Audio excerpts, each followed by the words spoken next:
Félicitations pour l'achat de votre nouveau balai mécanique modèle 636 HS de Green Machine. Le système de nettoyage très efficace de votre machine fonctionnera parfaitement du moment où vous la recevrez et pour longtemps encore. Cette vidéo de formation sera présentée en section Sécurité, commandes et instrumentation, renseignements d'affichage du MDM, opération de la machine, système de contrôle de la poussière, vérification avant utilisation, balayer avec votre machine, vider et nettoyer la machine, remplacer et régler les brosses et les options. L'opérateur doit lire et comprendre le manuel d'utilisation et utiliser la machine en toute sécurité. Les étiquettes sécurité sur la machine contiennent des informations importantes que vous devez avoir à l'esprit quand vous l'utilisez. Contrôle et réglage. Toutes les fonctions de la machine sont contrôlées à l'intérieur de la cabine. Le volant contrôle la direction de la machine. Le levier à la gauche du volant a plusieurs fonctions. Il contrôle les essuie-glaces, les feux de virage vers la gauche ou la droite, le klaxon et le phare avant et les feux de route. Sur le sol de la cabine se trouvent deux pédales, la pédale de frein et la pédale d'accélération. Le siège de l'opérateur est entièrement réglable pour son confort. À la droite du volant se trouve un panneau de commande avec 3 jauges. La jauge supérieure indique le niveau de carburant. La seconde jauge indique le régime du moteur. La troisième jauge indique la température du liquide de refroidissement du moteur. Lors du fonctionnement à des températures très élevées, il n'est pas anormal de voir la température de la jauge atteindre 100 degrés Celsius. Il y a aussi plusieurs voyants lumineux sur le panneau de commande. Lorsqu'allumé, le voyant lumineux bleu dans le coin supérieur droit du panneau indique que les phares avant sont sur les feux de route.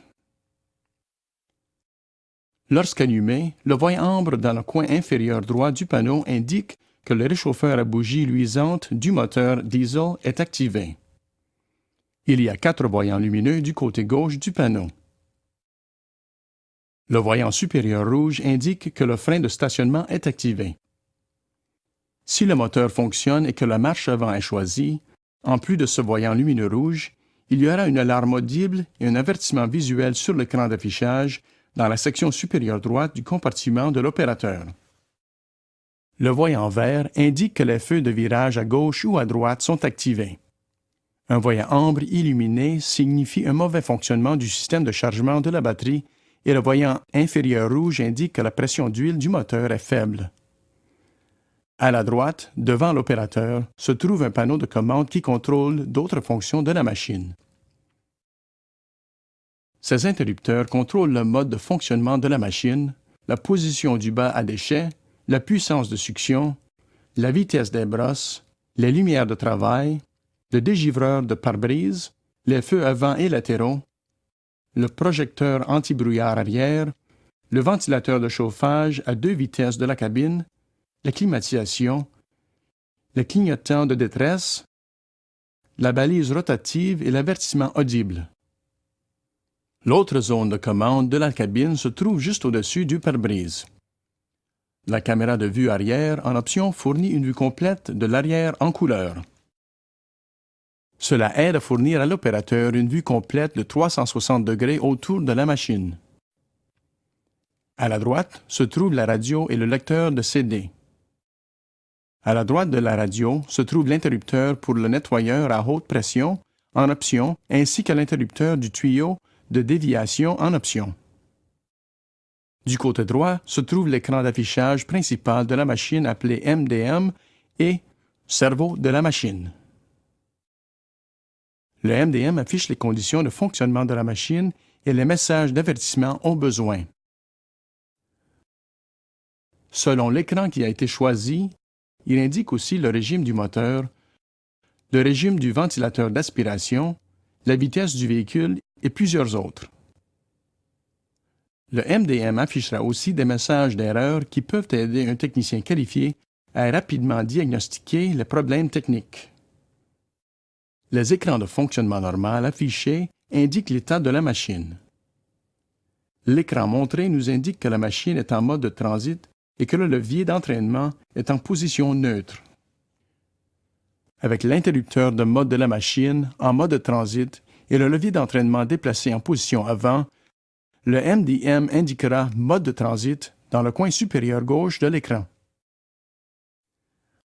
En déprimant la pédale, la machine se déplacera vers l'avant et pourra se propulser jusqu'à la vitesse maximale de la machine, soit 32 km/h. La vitesse de la machine est indiquée du côté gauche du MDM. Du côté droit du MDM, la distance totale parcourue est affichée. Si l'interrupteur de fonctionnement de la machine est placé sur l'un des deux modes de travail, travail 1 ou travail 2, le coin gauche supérieur du MDM indique la fonction choisie. Comme il est indiqué sur le MDM, une fonction de travail a été choisie et le levier d'entraînement est en position neutre. L'affichage du côté droit de l'écran indique que le temps passé a fonctionné dans ce mode de travail. Lorsque le levier d'entraînement est mis en position avant, l'écran affiche le changement et lorsque la pédale est enfoncée, la machine se déplace vers l'avant dans le mode de travail choisi. La vitesse du moteur est aussi affichée. Comme il est indiqué, le moteur tourne à 2200 tours par minute. Vous verrez aussi au fond de l'écran à gauche une barre noire avec le mot « Select ». L'appui du bouton F1 sous ce mot vous permettra de changer la vitesse du moteur pour répondre aux conditions de travail. Pour votre sécurité, il est grandement recommandé d'arrêter la machine et de la mettre au neutre avant d'effectuer ce réglage. Remarquez que l'écran d'affichage de la machine indique qu'elle se trouve maintenant en mode de travail neutre. Lorsque vous appuyez sur le bouton F1, le MDM affichera l'écran de réglage de la vitesse du moteur. En appuyant sur le bouton UP à la droite de l'écran, vous pouvez augmenter la vitesse du moteur pour balayer sur une pente. En appuyant OK, la vitesse du moteur choisie est maintenue. Vous pouvez aussi diminuer la vitesse du moteur si les conditions environnantes l'exigent ou pour réduire le bruit au besoin. N'oubliez pas que vous devez toujours réduire la vitesse lorsqu'elle n'est pas requise. La machine offre aussi des alarmes d'avertissement audibles et visuels au besoin. Pour votre sécurité, si l'interrupteur d'allumage est activé avec le levier d'entraînement en position avant, la transmission de la machine est désactivée jusqu'à ce que le levier soit remis en position neutre. La transmission est alors activée. Si le frein de stationnement est activé, lorsque le levier d'entraînement est mis en marche avant ou arrière, le MDM indiquera un avertissement frein de stationnement activé. Relâchez le frein de stationnement et une alarme retentira. Si le bas à déchets est relevé lorsque le levier d'entraînement est mis en position neutre, l'écran indiquera « bas relevé ». Comme mesure de sécurité, lorsque le bas est relevé, la vitesse de la machine est limitée. Le MDM vous indiquera l'état de la machine, des avertissements et des alarmes. Par conséquent, il est très important que vous sachiez et que vous compreniez ce qui est affiché. Les écrans de base standard indiqueront que la machine est en mode de travail ou de transit et si le levier d'entraînement est au neutre, en position de marche avant ou arrière. Le premier écran affiche « Travail neutre » lorsque la machine est en mode travail 1 ou travail 2 et que le levier d'entraînement est au neutre. Ce texte de 2200 tours par minute indique la vitesse du moteur. L'affichage de la moitié droite de l'écran indique le nombre total d'heures passées en mode de travail. En déplaçant le levier d'entraînement à la position avant, l'écran change pour indiquer la vitesse du moteur et la vitesse du ventilateur d'aspiration. Ces renseignements sont toujours affichés lorsque vous êtes en mode de travail en marche avant. Si la machine était en mode de transit lorsque vous avez initié un mode de travail et commencé la propulsion, l'écran indique « Avertissement » ou « Roue rétractée » pour ventilateur complet et brosse activée. Les roues se rétracteront automatiquement et les systèmes de balayage s'activeront lorsque le processus de rétraction est terminé. Si l'interrupteur de mode est placé au mode de transit, l'écran indiquera « Transit neutre ». Lorsque le levier d'entraînement est déplacé de la position neutre vers la marche avant ou arrière, l'écran indique « Mode de transit ». Les renseignements du côté gauche de l'écran est la vitesse de la machine et du côté droit est le temps total que la machine a passé en mode de transit. Lorsque vous propulsez la machine à une vitesse supérieure à 5 km à l'heure, les roues avant se déplacent en s'écartant. Avant que le processus ne soit terminé, l'écran indiquera « Mise en garde, restriction de vitesse, fonctionnement du déplacement des roues ». Une fois le processus de déplacement des roues terminé, ce message disparaîtra et la restriction de vitesse sera terminée. Comme mesure de sécurité, si le levier d'entraînement est laissé en position de marche avant lorsque le moteur est démarré, la transmission sera automatiquement désactivée.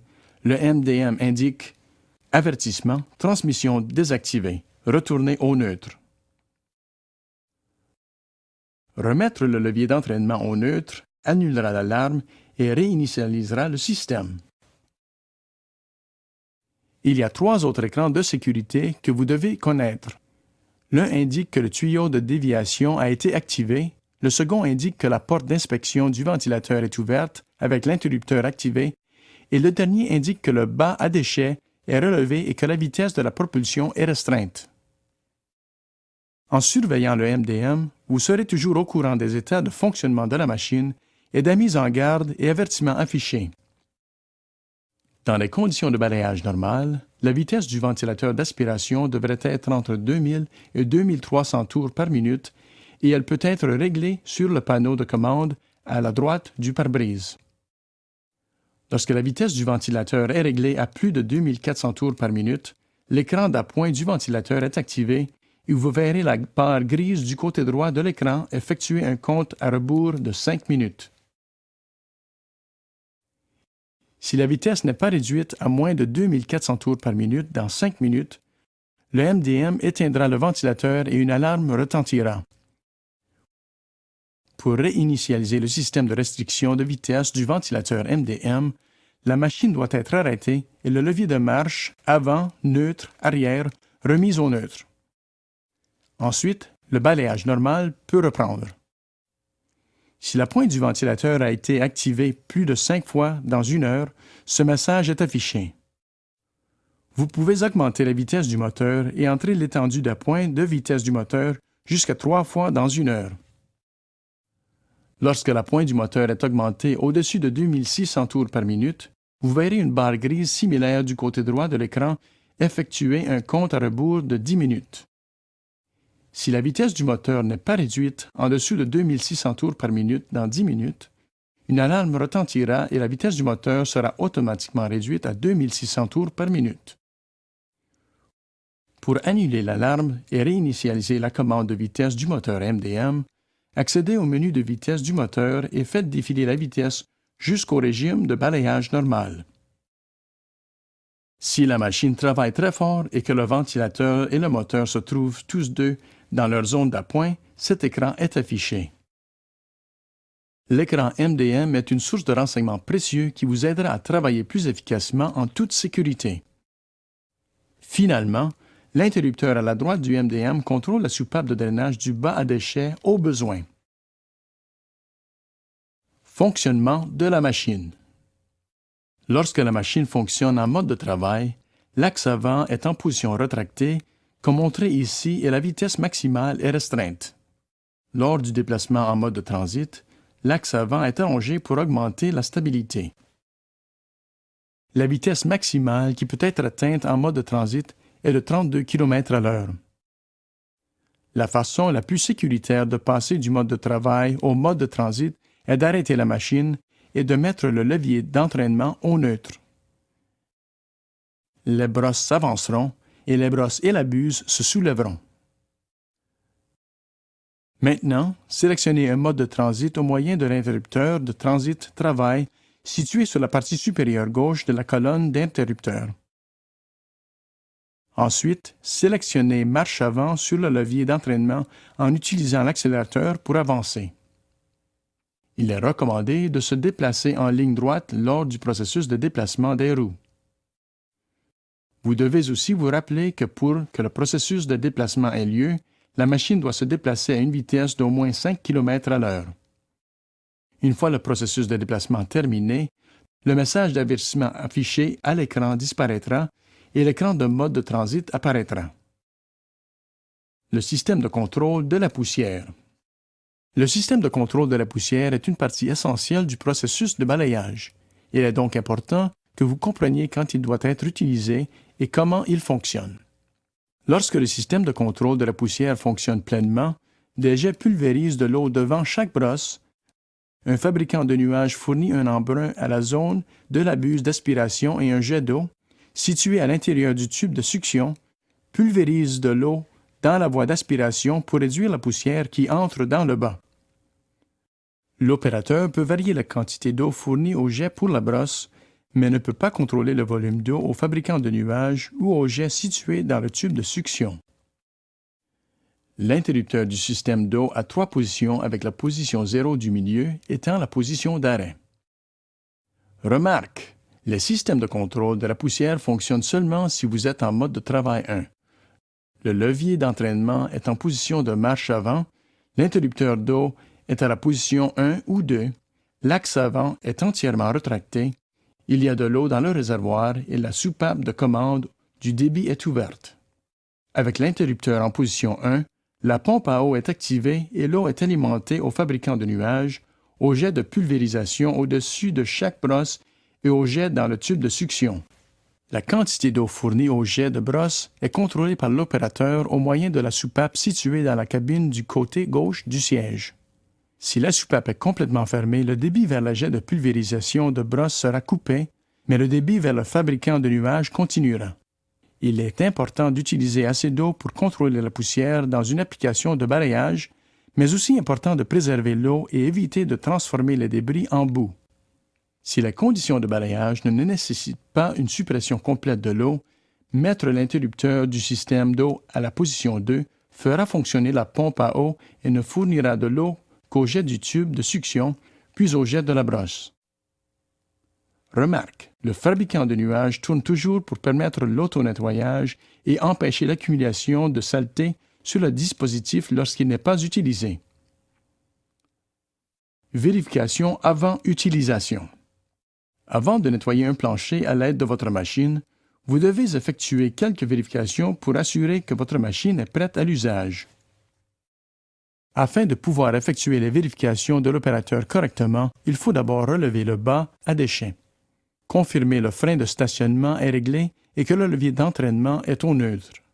Tournez l'interrupteur d'allumage à la position des bougies luisantes de préchauffage et gardez-le dans cette position pendant 5 secondes. Ensuite, tournez l'interrupteur d'allumage davantage pour mettre le moteur en marche et relâchez-le lorsqu'il s'active. Maintenant, assurez-vous que la machine est en mode de travail en plaçant l'interrupteur de mode transit travail à la position du milieu. Appuyez sur la partie supérieure de l'interrupteur de relèvement du bas et gardez l'interrupteur dans cette position jusqu'à ce que le bas soit complètement relevé. Ensuite, relâchez l'interrupteur et éteignez le moteur. Remarque, lorsque vous travaillez autour d'un bas à déchets relevé, confirmez toujours que la cale de sécurité du bas est bien enclenchée. Avec le bas maintenant relevé et la cale de sécurité solidement en place, vérifiez le niveau du réservoir de trop-plein du système de refroidissement du moteur. Le niveau du liquide du système de refroidissement peut être vu à travers le réservoir en plastique et doit toujours être au niveau maximal sans déborder. Remarque, n'oubliez pas que le système de refroidissement d'eau du moteur est un système pressurisé. Si vous devez remplir le réservoir, ouvrez le capuchon de remplissage soigneusement pour vous assurer que toute la pression est dégagée avant de finalement retirer le capuchon de remplissage. Ensuite, vérifiez le niveau du liquide lave-glace. Examinez l'indicateur d'obstruction du filtre à air du moteur. Cet indicateur possède une bande transparente qui peut être vue juste au-dessus de la bande verte. Cela signifie que ce dispositif a été déclenché. Si l'indicateur a été déclenché, la bande transparente disparaîtra et une bande rouge apparaîtra. Si vous voyez une bande rouge, le moteur ne doit pas fonctionner avant que le filtre à air soit entretenu par un technicien qualifié. Vérifiez le niveau de l'huile du moteur seulement quelques minutes après avoir éteint le moteur pour permettre à toute huile de retourner au quartier d'huile. Ne vérifiez jamais le niveau d'huile lorsque le moteur fonctionne. Si le niveau d'huile est bas, ajoutez assez d'huile à moteur conformément à la recommandation du manuel d'utilisation pour votre climat et conditions de fonctionnement pour remettre le niveau jusqu'à la marque de remplissage. Ensuite, vérifiez le niveau du liquide hydraulique dans le regard du réservoir du côté gauche de la machine. Le niveau du liquide hydraulique doit se trouver dans le haut ou très près du haut du regard. Vous devez aussi vous assurer que l'huile est d'une couleur brune ambre distincte, comme ici, et qu'elle est claire et brillante. Si l'huile semble trouble ou laiteuse, vous devez signaler qu'un service est requis. Si le niveau du liquide hydraulique est bas, vous devez remplir le réservoir jusqu'au niveau indiqué avec l'huile appropriée. Remarque, le liquide hydraulique est la même huile que celle utilisée dans le moteur. La spécification appropriée d'huile à utiliser se trouve dans le manuel d'utilisation. Assurez-vous que le réservoir d'eau de suppression de la poussière est plein. Le niveau d'eau peut être facilement vu à l'arrière de la machine à travers le regard. Confirmez que les brosses sont en bon état et que les angles de brosse sont bien réglés comme il est indiqué ici. Le niveau de carburant doit être vérifié en tournant l'interrupteur d'allumage à la position de marche et en regardant la jauge de niveau de carburant mentionnée précédemment. Balayez avec votre machine. Lorsque vous arrivez à l'endroit où vous allez balayer, sélectionnez le mode de travail 1 sur l'interrupteur de transit travail et la marche avant sur le levier d'entraînement. Ensuite, vous pouvez régler la vitesse des brosses et du ventilateur pour qu'elles répondent aux conditions de balayage. Maintenant, vous pouvez régler l'interrupteur d'eau au réglage requis pour le contrôle de la poussière. Si requis, vous pouvez allonger votre voie de balayage en déplaçant les brosses vers l'extérieur au moyen des leviers de position de brosse. Cela vous permet aussi de balayer près d'un trottoir sans que les pneus se frottent contre ce dernier pour éviter de les endommager. Les brosses s'allongent au-delà de la position de balayage normale en ligne droite afin que vous puissiez atteindre des endroits difficiles d'accès et balayer autour des coins. De plus, rapprocher les deux brosses ensemble vous aidera à bien balayer les coins intérieurs. Il y a un bouton de réglage de la pression descendante des brosses dans la cabine à côté de la soupape de commande du débit d'eau. En réglant la pression descendante des brosses, vous pouvez placer une brosse sur une marche ou un trottoir pour balayer les débris sur la voie d'aspiration. Il y a un rabat sur la tête de succion qui aide à soulever les déchets légers de la surface. Ce rabat émet un son de hachage qui peut être réglé en changeant la puissance d'aspiration. Si vous balayez dans la pluie ou s'il y a beaucoup d'eau stagnante autour, activez l'interrupteur de vidange du bas à déchets au-dessus de l'interrupteur de transit travail afin que l'eau puisse s'échapper du bas automatiquement. Si vous devez vous rendre à un autre endroit assez proche, sélectionnez le mode de travail 2. Les brosses à la tête de succion se soulèveront, mais les roues demeureront rétractées. Lorsque vous arrivez à l'autre endroit, retournez simplement au mode de travail 1 et les systèmes de balayage retourneront au même réglage qu'auparavant. Si vous avez une grande distance à parcourir, sélectionnez le mode de transit. L'axe avant sortira et permettra une vitesse de déplacement plus élevée jusqu'à votre prochaine destination. Vidange et nettoyage de la machine. Lorsque votre bas à déchets est plein ou lorsque votre nettoyage est terminé, la machine a besoin d'être vidée et nettoyée. Placez la machine près d'un contenant ou dans un endroit où les débris seront éliminés. Réglez le frein de stationnement.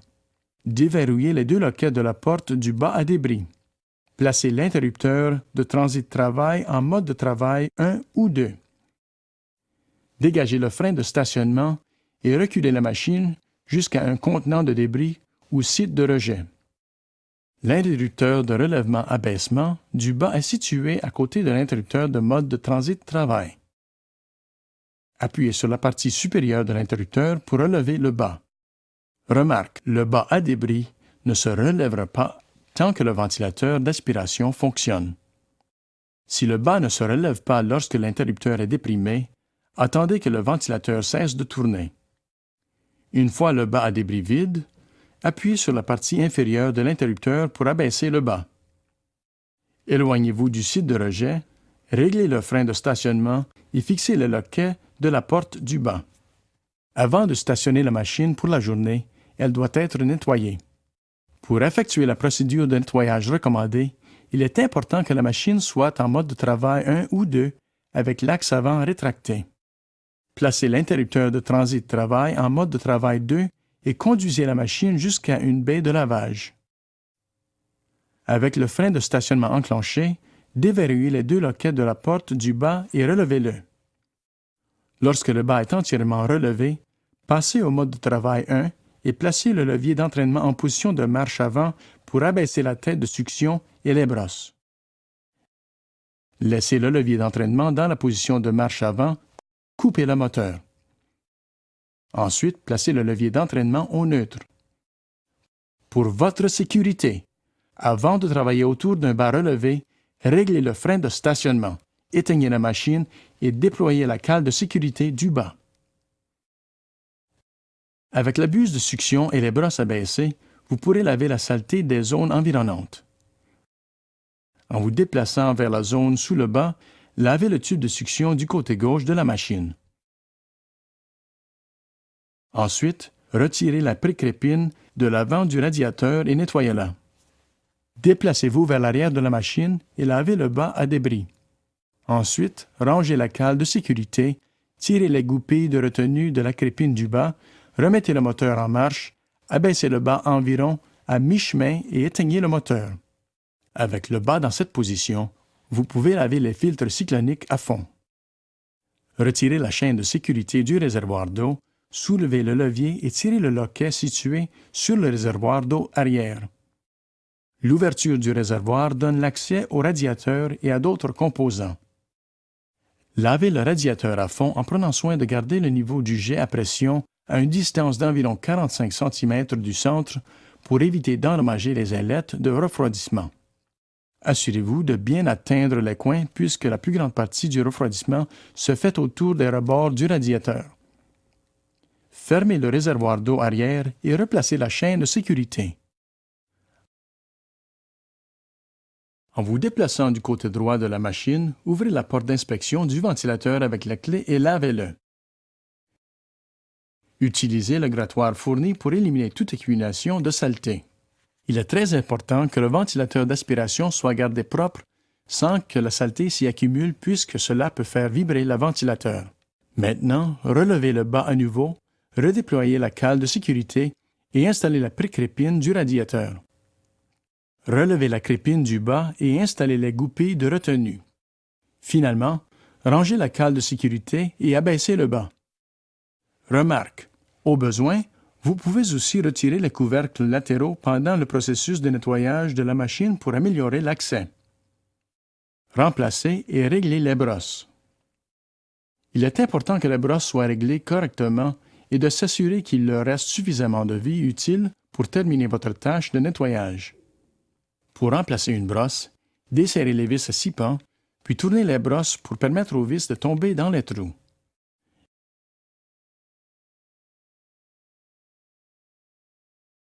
Desserrez les vis à 6 pans sur la nouvelle brosse et soulevez-les à travers les trous de la plaque de montage. Ensuite, tournez la brosse dans la direction opposée dans laquelle la brosse balayera et serrez toutes les vis à 6 pans. Mettre la machine en mode de travail, placer le levier d'entraînement en position de marche avant et éteindre l'allumage lorsque les brosses sont abaissées vous permet de vérifier que les glissements de tête sont bien fixés et que les angles des brosses sont corrects. Si l'angle de la brosse doit être modifié, vous pouvez desserrer les écrous à l'arrière du support de brosse pour modifier l'angle d'un côté à l'autre, comme il est montré ici. Desserrer les boulons au fond vous permet de régler l'angle de l'avant vers l'arrière. Les brosses doivent être réglées de manière à ce qu'elles touchent au sol à la position de 10 à 4 heures sur la brosse droite et de 2 à 8 heures sur la brosse gauche, comme il est montré ici. Options. Il existe un certain nombre d'options qui peuvent être fixées à la machine. Dans cette section, nous parlerons du tuyau de déviation et du nettoyeur à haute pression. Pour utiliser le tuyau de déviation, fixez le tuyau au bas puis mettez le moteur en marche. Remarque, le tuyau de déviation ne fonctionne que si les 4 conditions suivantes sont satisfaites. L'interrupteur de transit travail est en mode de travail 1, le levier d'entraînement est au neutre, le frein de stationnement est réglé et le tuyau de déviation est activé. Lorsque ces conditions sont satisfaites, le ventilateur commence à fonctionner et la tête d'aspiration s'abaisse pour bloquer le tube de succion principal et fournir plus de succion au tuyau de déviation. Lorsque vous avez terminé, éteignez l'interrupteur de déviation et déplacez le levier d'entraînement en position de marche avant et au neutre pour relever la tête. Le nettoyeur à haute pression est utile pour nettoyer les zones tachées comme les bancs de parc ou la machine elle-même. Pour utiliser le nettoyeur à haute pression, déroulez complètement le tuyau du nettoyeur à haute pression. Remarque, le nettoyeur à haute pression ne fonctionne que si les 4 conditions suivantes sont satisfaites. L'interrupteur de mode de transit travail est en mode de travail 1, le levier d'entraînement est au neutre, le frein de stationnement est réglé et le nettoyeur à haute pression est activé. Lorsque ces conditions sont satisfaites, vous pouvez nettoyer la zone et éteindre l'interrupteur du nettoyeur à haute pression lorsque vous avez terminé. Maintenant, tirez sur la gâchette du tube à rallonge pour dégager la pression dans le tuyau et arrimez le tube à rallonge. Effectuez les vérifications quotidiennes, procédez aux ajustements requis et suivre les bonnes procédures d'utilisation décrites dans le manuel d'utilisation, assurant que votre balai mécanique modèle 636 HS de Green Machine fonctionnera à son rendement optimal tout au long de sa durée de vie. Vous trouverez qu'il nettoiera mieux, nécessitera moins de réparations et améliorera efficacement l'environnement pendant des années à venir.